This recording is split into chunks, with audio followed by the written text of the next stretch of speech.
우리 서로 인사 나누겠습니다. 하늘 많이 도와주십시오. 기도하며 감사합니다. 네, 오늘 고린도서 25번째 시간인데요. 우리가 계속 살펴보고 있는 것은 하나님을 기쁘시게 하는 데 있어서 더 나은 삶의 어떤 위치, 자리, 어떤 신분이 별도로 있다고 생각했던 당시 성도들에게 그렇지 않다라고 바울이 이야기한 걸 보게 됩니다. 그 한 예가 금욕적인 삶이었던 거죠. 그 당시에 헬라 사상의 영향을 받아서 영과 육을 분리시켰던 그 사상이 고묘하게 복음과 만나서 거룩해지는 방법 중에 하나는 금욕적인 것이 가장 유익하다라는 이야기가 들어온 것이죠. 안 그래도 육을 경시했던 그 당시에 이런 사상들은 더 거룩이라는 이름으로 교회 안에 잘못된 경건을 만들어냈던 겁니다. 금욕적으로 지내면 더 경건해 보인다는 겁니다. 새끼 밥을 먹는 것보단 그래도 금식 한 끼 하는 게 더 하나님을 기쁘시게 할 수 있지 않겠느냐, 이런 식의 이해가 가득했던 것이죠. 이게 확장되어져서 결혼이라든지 남녀 관계라든지 이 모든 걸 부정하는 쪽으로 간 겁니다. 심지어는 건강하게 가정을 이루는 가정마저도 이런 금욕적인 삶 때문에 남자와 여자와 함께하는 것 자체가 제약시되어져서 이혼을 하는 경우도 생겼던 겁니다. 그런 가운데 무할례보다는 할례가, 또 노예보다는 주인이 더 하나님을 섬기는데 유익하고 하나님 보실 때 기뻐하지 않겠느냐, 이런 잘못된 생각에 지배를 받고 있는 그들에게 어제 우리 17절에서 24절까지 뭐라고 말합니까? 한마디로 부르심 받은 그대로 지내라, 부르심 받은 그대로 행하라. 이게 바로 가장 중요한 사실이다라는 것이죠. 그곳에서 어느 곳에 있든지 하나님의 계명을 지키는 게 중요하고, 또 어떤 곳에 있든지 하나님과 함께하는 게 중요하다. 이 두 가지 사실을 명시합니다.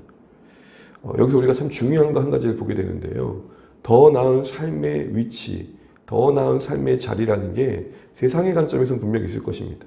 근데 그거 구하는 데 집중하다가 신앙의 본질을 놓치면 안 된다라는 것입니다. 그런 의미에서 신앙의 본질은 뭡니까? 더 나은 삶의 그 어떤 모양보다는 더 나은 삶의 태도가 있는 겁니다. 더 나은 삶의 모양보다는 더 나은 삶의 태도, 주어진 그 삶의 위치가 사회적으로 어떠하든 그 형편이 어떠하든 간에 영향을 받지 말라는 겁니다. 하나님은 그거 보시지 않는다는 겁니다. 뭘 하느냐보다 더 중요한 것은 어떤 존재와 인생으로서 그 자리를 채워가고 있느냐가 중요한 겁니다. 여러분, 영화나 이런 드라마나 시상식을 연말에 하지 않습니까? 그러면 상이 주연상만 있는 게 아니잖아요. 다양한 상이 있습니다. 그거 보면서 야, 드라마 하나 만들어지고 영화 하나 만들어지는 게 참 많은 사람들의 위치와 역할들이 모아서 가능한 거구나. 더욱이 어떤 드라마가 가장 인기 있냐면 그 조연의 역할을 감칠만하게 사람들이 많이 나올수록 드라마는 살만 나는 거. 드라마 안에서 각자의 역할을 다 하고 난 다음에 조연은 조연다웠기 때문에 박수 받는 거고, 주인은 주인다웠기 때문에 주연다웠기 때문에 박수 받는 거죠. 바로 거기에 같은 원리가 있다는 것입니다. 너는 조연했냐 주연했냐 이런 식으로 서로를 이해하는 것은 진짜 하수의 생각이라는 것입니다. 그러므로 혹시 내가 기대했던 삶이 우리 인생 속에 전개되지 않는다 하더라도 그 조건과 상황과 형편 역시 하나님과 함께할 자리이다. 그곳이 예배할 자리이며 그것이 주와 동행할 자리라는 것이죠. 그것이 기쁨의 자리든 슬픔의 자리든 도저히 감당할 수 없을 만큼 버거운 자리든 중요한 건 하나님과 함께하는 현장이 되어야 한다라는 것입니다. 너무 기뻐 하나님을 잊어버린다든지 너무 슬퍼 하나님을 원망하는 쪽으로 가지 않도록 어쩌면 우리 마음을 잘 붙들어매야 될 곳이 모든 곳일 것입니다. 그런 같은 원리를 지금 25장부터 또 이야기하는데 조금 더 확장해서 건면해 가고 있습니다. 특별히 25절에서 28절에서는 같은 원리대로 부르심 받은 그곳에서 주님과 함께하는 게 중요하다. 이 원리를 기초로 당시 상황을 특별히 고려해서 아직 결혼을 하지 않는 미혼 남녀에게 결혼에 대한 권면을 이어갑니다. 뒤에 나누겠지만 이 권면은 당시의 상황에 특별한 이야기입니다. 다시 말하면 1세기 당시의 미혼 남녀들에게 이야기하는 것이죠. 그리고 29절부터 40절에는 부름받은 그대로 행하는 삶을 마지막 때의 관점에서 다시 설득합니다. 25절, 26절 같이 한번 읽어보겠습니다. 26절 상반절 이것이 좋으니까지 한번 같이 한번 읽어보겠습니다. 시작. 처녀에 대하여는 내가 주께 받은 계명이 없으되 주의 아비시함을 받았던 충성스러운 자가 된 내가 의견을 말하노니 내 생각에는 이것이 좋으니. 여기서 처녀는 원문에는 남녀로 번역이 가능합니다. 결혼하지 않은 남녀. 그러니 미혼 남녀에게 내가 받은 계명은 따로 없다라고 말하는 겁니다. 바울은 서신서 곳곳에서 확신이란 말을 종종 씁니다. 그 어떤 저자도 쓰지 않았던 확신한다는 말을 가장 많이 썼던 게 바울입니다. 그랬던 바울이 오늘 여기서는 조금은 뭔가 좀 조심스럽게 발언하는 걸 보게 됩니다. 주님께 내가 직접적으로 받은 이와 관련된 것에 대해서 받은 계명은 없다. 이 말은 무슨 말입니까? 이 상황은 각자의 처한 상황 안에서 하나님 앞에서 지혜롭게 판단해야 할 영역이다라는 것입니다. 정해진 원칙이 있고 정답이 있는 게 아니라 지금 이야기하는 이 결혼의 문제는 하나님 앞에서 그 주어진 상황에서 지혜롭게 판단해야 된다라는 겁니다.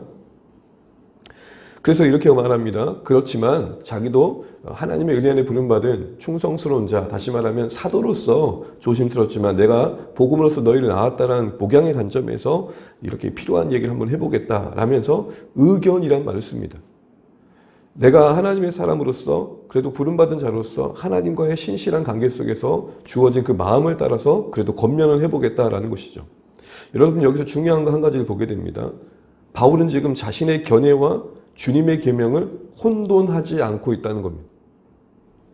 가끔 어느 지도자들은 자신의 의견을 하나님의 명령과 뜻으로 강요하는 경우가 있습니다.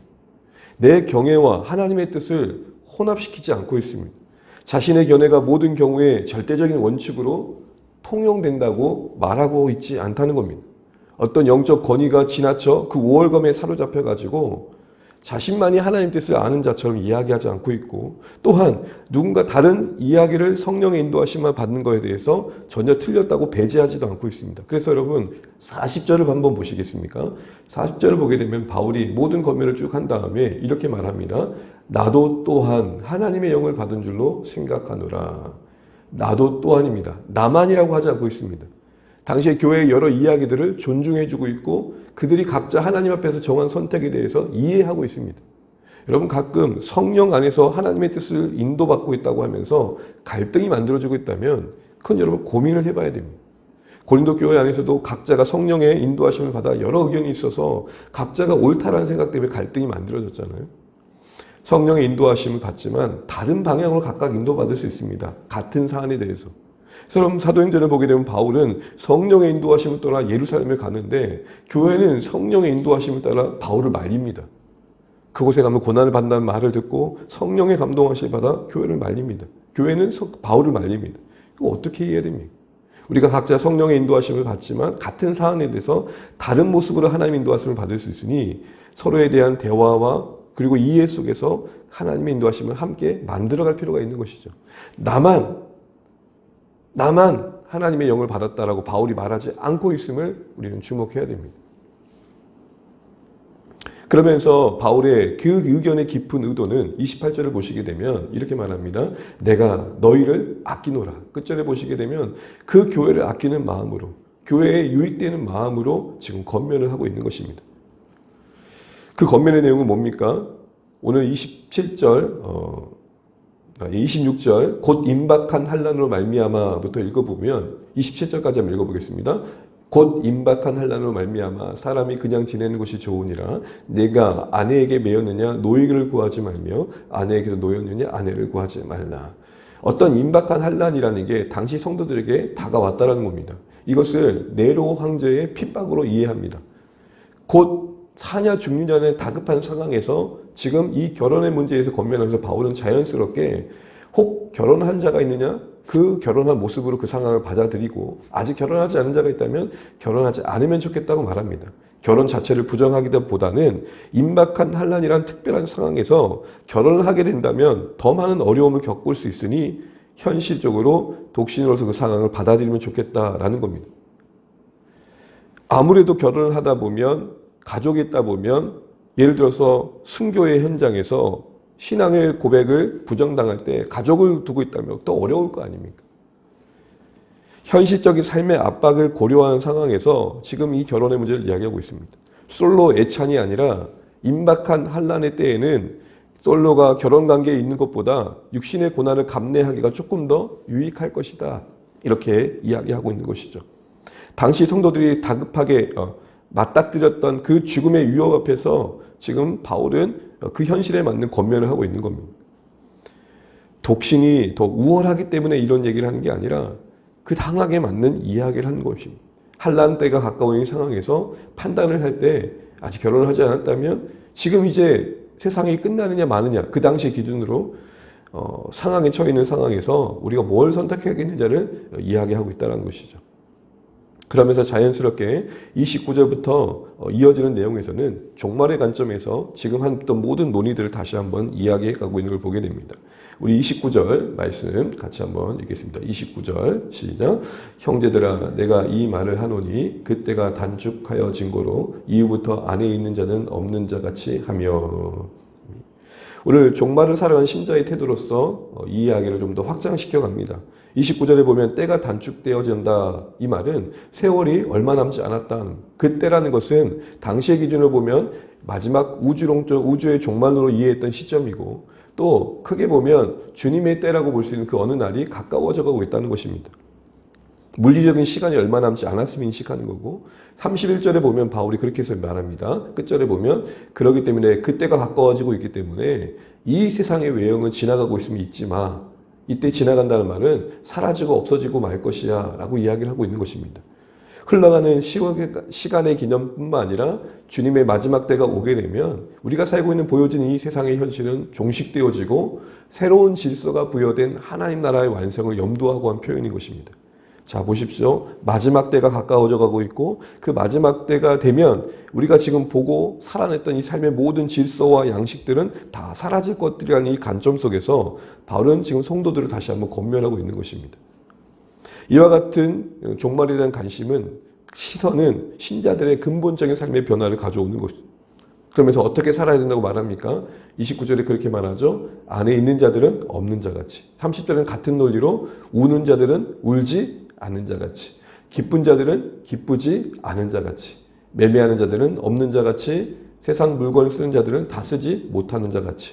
여러분 여기 공통적인 표현이 뭡니까? 뭐뭐 하지 않는 자같이, 마치 없는 사람같이 라는 원리로 삶의 권면을 하고 있습니다. 뭐뭐 없는 자같이 살아라. 이 말이 무슨 말일까요? 특별히 결혼 여기서 보면 29절에 보면 아내가 있는 자들은 없는 자 같이란 말이 뭐죠? 서로 간의 그 사랑이 영원한 절대적 가치로서 여겨질 수 없어야 된다는 것이죠. 마치 영원할 것처럼 생각하면 안 된다는 것입니다. 헤어짐이 있을 수 있다는 것이죠. 또 뭐라고 말합니까? 우는 자들은 울지 않는 자 같이 슬픔의 지배를 받지 말라는 겁니다. 그 슬픔이 영원할 것처럼.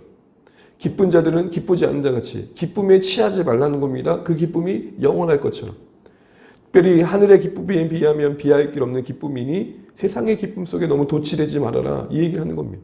또한 눈앞에 사고 싶은 어떤 매매들이 있고 물건할 매매들이 있다면 그걸 없는 자같이 여기라고 말합니다. 무슨 말이죠? 그거 안 사면 못 죽는 그런 마음 품지 말라는 것입니다. 물건에 대한 과도한 집착과 애착을 버리라는 것이죠. 이 세상의 소유를 한마디로 말하면 상대화할 줄 알아야 된다라는 것입니다. 소홀히 여겨라 이 말이 아니라 몰입하지 말라는 것입니다. 이 균형을 지키라는 것입니다. 사람들은 보통 세상이 영원할 것처럼 살아가잖아요. 남녀의 애정이 영원할 것처럼 말하면서 나와 난 너 영원히 사랑할 거야 말하고 슬픔이 영원할 것처럼 슬픔에 짓눌려 살고 기쁨이 계속될 것처럼 아무 걱정 없이 삽니다. 미모라든지 우리의 재산이라든지 권력, 소유하고 있는 모든 게 계속될 것 같은 착각 속에 삽니다. 그런데 바울은 뭐라고 말합니까?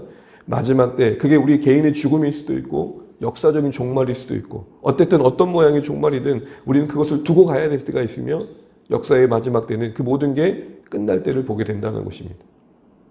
눈에 보이고 만져지는 이 세상 것이 절대적인 게 아니라는 것이죠. 그러기에 그것을 얻고 이름으로 일희일비하는 그 삶의 절망의 삶은 종말에 합당하지 않다는 것입니다.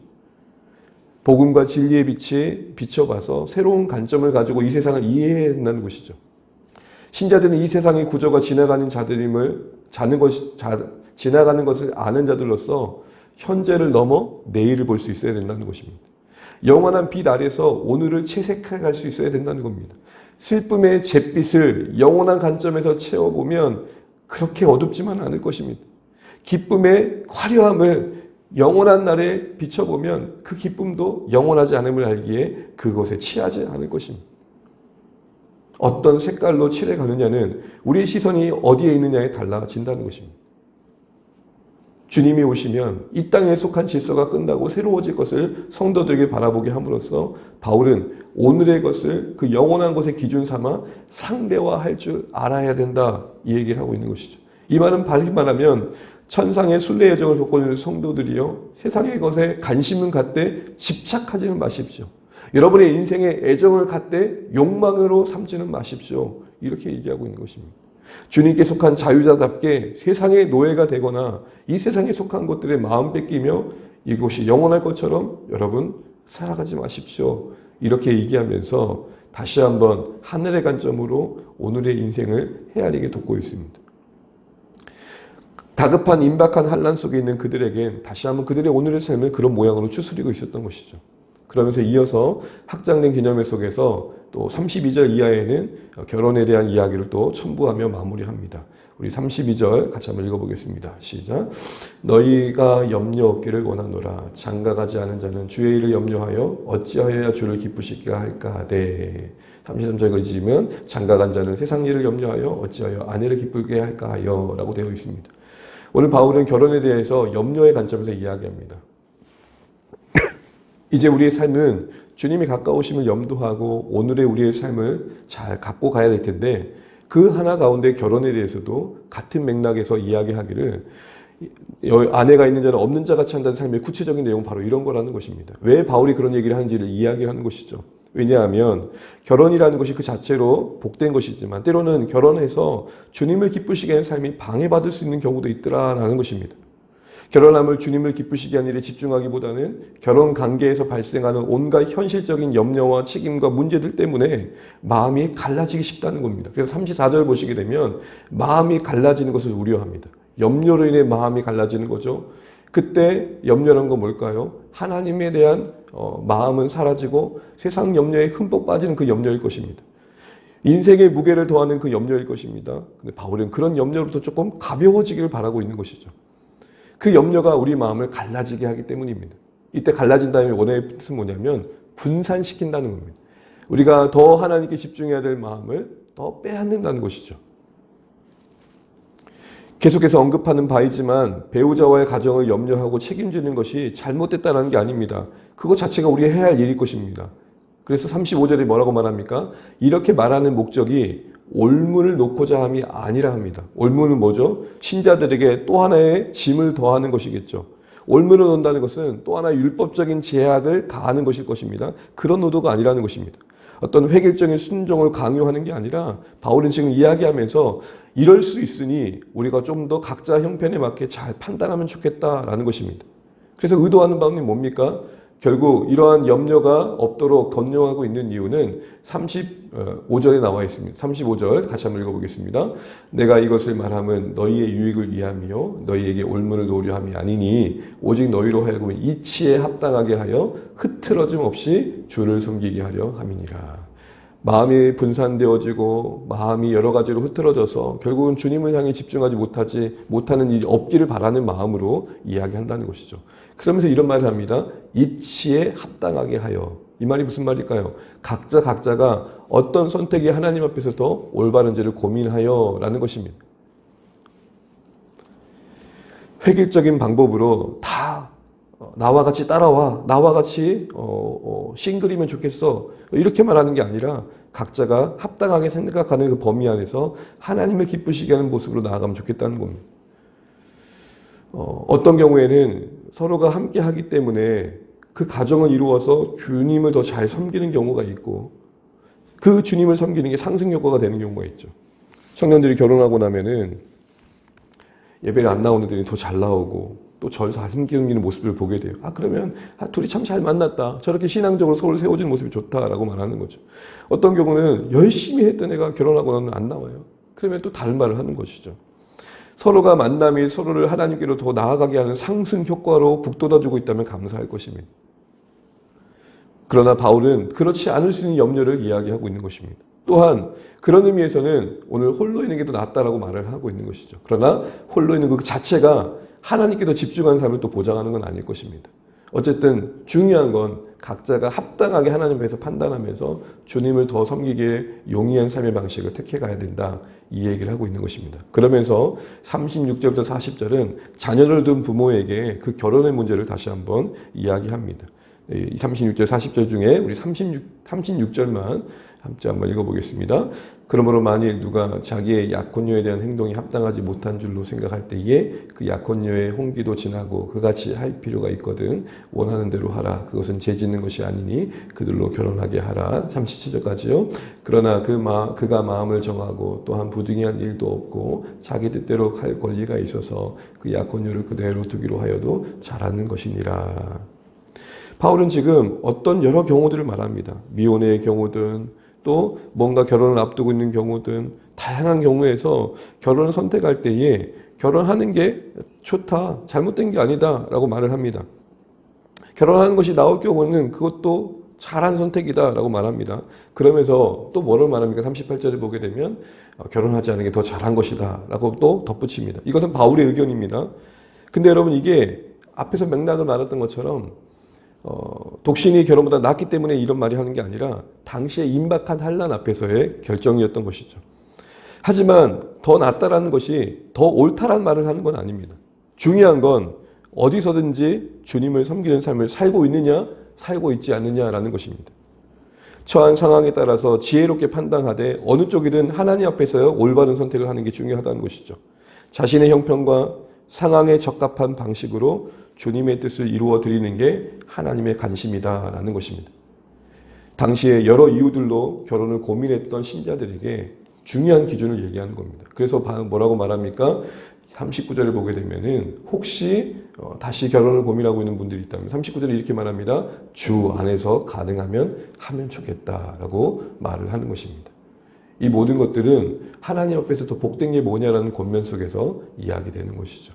그러면서 우리 각자가 이 부분에 대해서 처음에도 얘기했던 것처럼 내가 이 부분에 대해서 주께 받은 계명은 없지만 하나님 주시는 마음을 따라 권면하니 귀 기울여 들으면 좋겠다는 마음의 권면처럼 우리 모두가 각자 하나님 앞에서 판단할 부분이다라는 것입니다. 이제 말씀을 맺겠습니다. 긴 본문이었는데요. 오늘 말씀의 핵심은 다른 게 아닙니다. 여러 형편 속에 있지만 중요한 것은 하나님 앞에서 우리가 중심을 지키고 흐트러짐 없이 분산되지 않고 하나님을 향한 섬김을 지켜가는 것이다. 때로는 그 어떤 삶의 양식이 그것을 방해할 수도 있다. 그러니 각자가 주님 앞에서 기도하면서 주 안에서 주님을 섬기기에 용이한 삶의 방식을 택해 가야 될 것이고 역으로 어떤 삶의 형식에 있든지 간에 중요한 건 내가 주님을 섬기고 있느냐 그렇지 않느냐 있다는 겁니다. 왜죠? 사실은 이 땅의 삶의 질서는 다 사실은 지나갈 거라는 것입니다. 결혼조차도 사실은 이 땅에서 허락하신 은총이지 영원한 그날까지 이어질 건 아니라는 것이죠. 그래서 여러분 마가복음을 보게 되면은 결혼의 문제를 얘기를 하잖아요. 하늘에서는 남녀가 결혼한 일이 없다.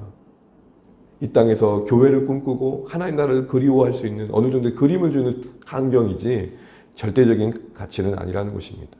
그런 의미에서 다시 한번 말씀 근거에서 우리의 한시적인 이 땅에서의 삶을 어떤 관점에서 살아낼지를 고민해 보게 됩니다. 부름받은 그 자리에서 하나님을 섬기는 인생으로 부름받았음을 기억하면서 오늘 주신 말씀의 권면을 따라서 어디서든지 주님을 섬기는 자로 세워져 가는 우리 삶 되시기를 주의 이름으로 축복합니다. 찬양하겠습니다. 288장입니다.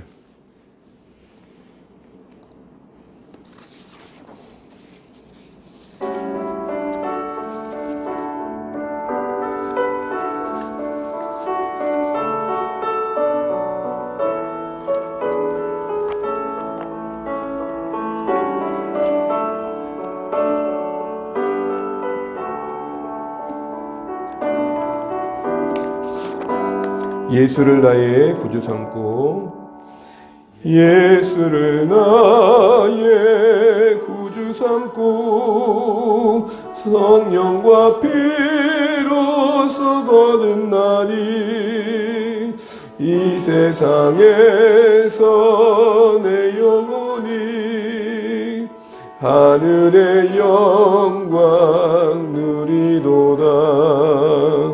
이것이 나의 나의 간증이요 이것이 나의 찬송이세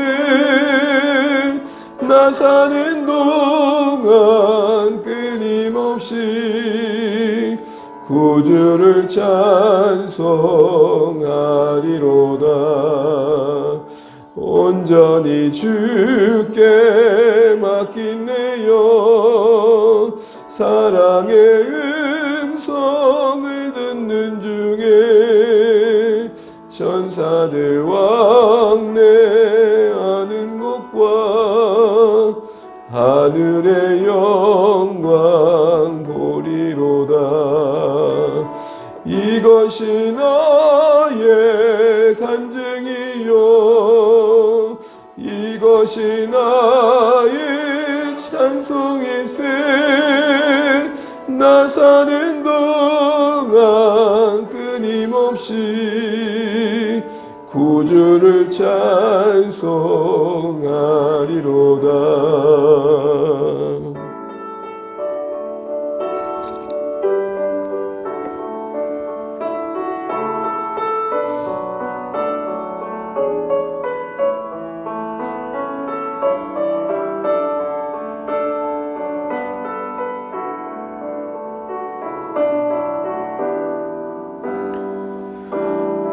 주 안의 기쁨 누림으로 주 안의 기쁨 누림으로 마음의 풍랑이 잔잔하니 세상과 나는 간 곳 없고 구속한 주만 보이도다 이것이 나의 간증이요 이것이 나의 찬송이세 나 사는 동안 끊임없이 구주를 찬송하리로다.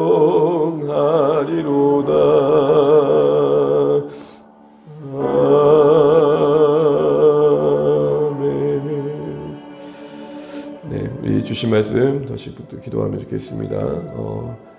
더 나은 삶의 특별한 위치나 자리, 양식이 있는 게 아니라 오직 어디서든지 더 나은 삶의 태도로 주 안에서 주님을 섬기는 것임을 바울은 이야기하면서 당시 교회 성도들이 고민했던 여러 문제들을 다룹니다. 특별히 이 땅에서의 기쁨, 슬픔, 어떤 결혼, 이 모든 게 정말로 다 그 안에서 영원한 것처럼 마치 절대적인 가치로 여겨지지 않고 때로는 우리가 그것을 잃을 수도 있고 또한 하나님 앞에서 그것들이 우리에게 잠시 허락된 선물처럼 여겨져서 오히려 더 영원한 그 나라를 바라보는 관점을 새롭게 해야 될 것을 말씀하고 있습니다. 세상이 영원할 것처럼 세상에 취하지 말라고 말합니다. 또 이 땅의 고통이 영원할 것처럼 너무 아파하지 말라고 합니다. 또한 이 땅의 기쁨이 계속될 것처럼 그 기쁨에 취하지 말라고 합니다. 다시 한번 우리의 시선을 하나님께 두고 이 땅이 지나가는 곳에서 우리가 살아가고 있음을 기억하면서 훗날 주님 앞에 섰을 때를 고민하고 살아가는 삶의 선택이 있으길 원합니다. 주 안에서 기뻐하고 주 안에서 다시 한번 하나님 나라의 삶을 살기를 각오하고 그 은혜를 구하는 이 새벽 되시길 바랍니다. 또한 우리에게 허락하신 삶의 여러 형편 속에 하나님께서 주시는 지혜를 따라 하나님 섬기기에 합당한 삶의 선택들을 이어갈 수 있도록 은혜를 주시라고 기도하면 좋겠습니다. 주 안의 교회를 위해 기도해 주시고 특별히 오늘 자녀들을 위해 기도하는 시간이 있습니다. 부모님들이 함께 모여도 자녀와 함께하는 시간에 자녀를 위해 축복할 때 성령님 함께 하셔서 서둘러는 축복이 하나님의 은혜 안에 그들 안에 임하고 역사되어질 수 있도록 은혜를 구하면 좋겠습니다. 또 혹시 함께 하지 못하더라도 또 자녀를 위해 기도하는 그 복된 시간이 우리 자녀를 붙드시는 하나님의 은혜의 기회가 될 수 있도록 오늘 이 저녁을 축복해 주시도록 함께 은혜를 구하시면 좋겠습니다. 우리 각자 기도 제목 가지고 기도하시고 또 VIP들과 사랑 가족들을 기도하시고 또 이 나라의 임적을 세우신 교회들을 위해 그렇게 기도하시고 또 오늘도 주 안에 승리하시는 복된 날 되시기 바랍니다. 같이 기도하시겠습니다. 하나님 은혜를 감사합니다. 오늘 허락하신 날 우리가 주 앞에 나왔습니다. 주님 우리를 불쌍히 여겨주시고 하나님 우리에게 허락하신 한날 하나님의 뜻을 이루는 거룩한 한날 되기 원합니다. 하나님 이 땅의 것들이 영원할 것처럼 매어 살지 않게 도와주시고 얽매이지 않게 도와주십시오. 관심을 갖고 사랑으로 가꾸게 하시되 욕망과 집착의 대상이 되지 않게 하여 주십시오. 삶의 균형을 종말의 관점에서 가져갈 수 있도록 도와주십시오. 하나님, 우리가 이 세상에 가치 있게 여기는 이 모든 것들이 하나님 계속될 것처럼 살지 않게 도와주십시오. 하나님 허락하신 것을 귀하게 여기게 하고 갖고 가되 그것이 하나님 아버지 우리에게 영원한 것처럼 생각하지 않게 도와주십시오. 아버지 하나님, 정말 우리가 이 땅의 결혼의 부분들도 바르게 이해할 수 있도록 도와주시고 땅 우리 삶의 여러 문제들을 바르게 이해할 수 있도록 도와주십시오. 하나님 은혜를 베풀어 주십시오. 하나님 긍휼을 베풀어 주십시오. 주여 하나님 우리에게 은혜를 베풀어 주십시오. 주님 우리에게 거룩한 마음을 허락하여 주십시오. 하나님의 은혜가 우리 가운데 허락되게 도와주시고 주의 사랑 우리를 붙들어 주시기를 간절히 바라고납니다. 아버지 완성될 그날에 우리가 주 앞에 서는 그날을 바라봅니다. 주님 꿈으로 살 수 있도록 충만하게 하여 주시옵소서. 하나님 도와주시옵소서. 부름받은 삶의 자리에서 하나님 사랑으로 살아갈 수 있도록 도와주시고 하나님을 의지하는 우리 마음을 붙잡아 주시옵소서. 겸손하게 도와주시옵시고 오늘도 하나님 우리의 삶에 하나님 더 나은 삶의 자세로 하나님께 나아갈 수 있도록 역사하여 주십시오.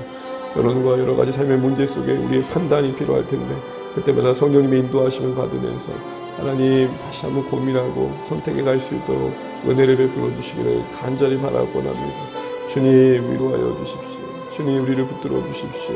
주님 우리가 함께 주와 함께 할 수 있도록 도와주십시오. 어디서든지 주와 동행할 수 있도록 도와주시고 예기치 않은 삶의 형편 속에서도 주님을 섬기는 자로서의 삶을 지켜갈 수 있도록 우리 모두를 긍휼히 여겨 주시옵소서. 하나님 우리에게 복을 주시되 하나님 그 복에 취하지 않게 하시고 복의 근원이신 하나님을 떠나지 않도록 더 바라볼 수 있도록 분산되지 않도록 우리의 짐을 가볍게 하시며 틀어지지 않도록 우리 중심을 지켜주시옵소서. 오 하나님 우리를 불쌍히 여겨 주시옵소서. 하나님 우리를 새롭게 하여 주시옵소서.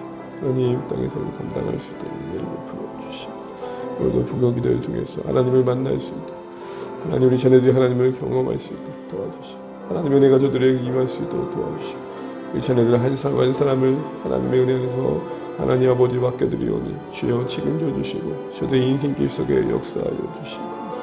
주님 도와주시옵소서.